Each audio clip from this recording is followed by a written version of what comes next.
Alright, mga kaibigan, magandang gabi ng muli sa inyong lahat. At sa lahat ng makakapanood ng ating vlog ngayong gabi, isang mapagpalang gabi sa inyong lahat, mga kaibigan, sa lahat ng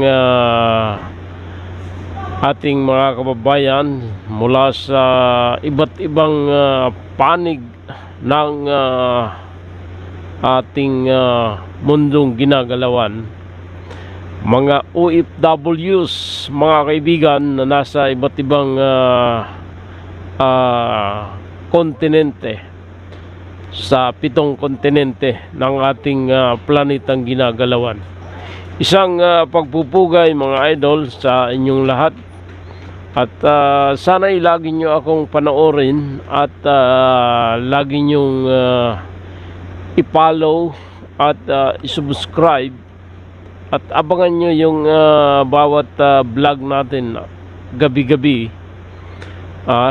sa ating EPC Vloggers. So magandang gabi sa inyong lahat, mga kaibigan. Ngayong gabi ay pag-usapan natin yung tinalakay natin ng mga previous week. May kinalaman, mga idol, sa pagsasa pribado ng ating pambansang paliparan, ang Ninoy Aquino International Airport, ang Manila, sa Manila. Kung ating matatandaan, mga idol, natalakay na rin natin yan. Sabi ko nga, pag ang isang bagay sa ating bansa ay may nais na patunguhan, o gustong i-privatize, mga idol, gagawa at gagawa ng paraan yung taong nagnanais na i-privatize ang isang institusyon o isang establishment o isang negosyo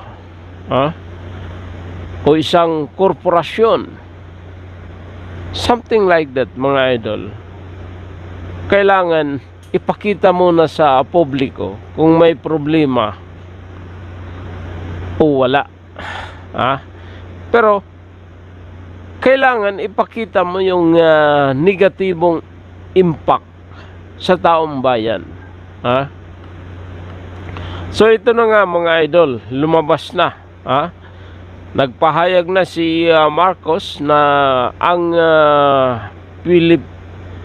ang ating pambansang paliparan, ang Ninoy Aquino International Airport, ay isa sa ilalim ng isang concessionaire,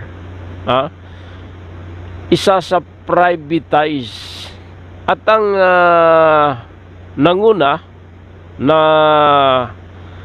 kapitalista, mga idol, ay si Ramon Ang.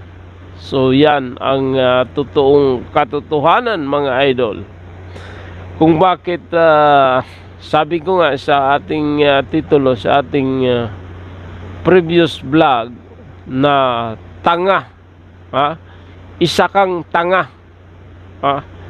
Tanga ang isang presidente na yung mga ari-arian na matatawag ng gobyerno na GOCC, Government Owned Corporation, ay isa sa privatize. So ayan, nangyari na. Pahayag ni Marcos, sa loob ng 6 na buwan ay gaganda daw yung ating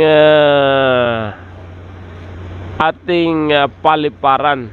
So we hope na sana ganun, mga idol. Kaya nga ipina-privatize para mapaganda Ang tanong, bakit? Hindi ba kaya ng gobyerno? Ha? Bakit nagawa ni Digong sa loob ng kanyang termino na maayos ang paliparan? Ha? At nung panahon ni Digong, mga idol, wala kayong nabalitaan na nagkaroon ng aberya ang pambansang paliparan natin. Ha?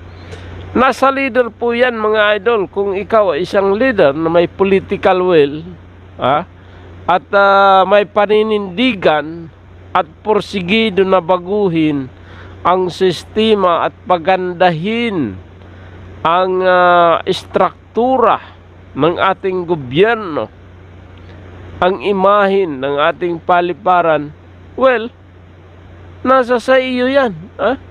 Asan yung funding ng Maharlika Investment Fund? Bakit mayroon kang 1.4 billion sa iyong travel allocation? Isang sampal na katotohanan, mga idol, na sa panahon ni Marcos, wala siyang ibang iniisip kundi personal na interest ng kanyang pamilya, ng kanyang sarili, ang makapagliwaliw. Pero ang magserbisyo ng totoo sa taong bayan ay wala sa kanyang puso. Yan ang nakikita ng taong bayan. So ngayon, anong nangyayari sa kanyang gobyerno? Walang ibang inatupag kundi gipitin yung mga kalaban na nakikitang tinik sa kanyang administrasyon, nakikitang tinik sa darating na eleksyon. Ayan na. Nakikita mo yung problema ng iba, pero ang sarili mong gobyerno ay hindi mo nakikita ang diferensya. Walang ibang inaatupag ngayon, mga idol, ang Kongreso at ang Senado, kundi si Kibuloy. Nakakatawa. Yan ba ang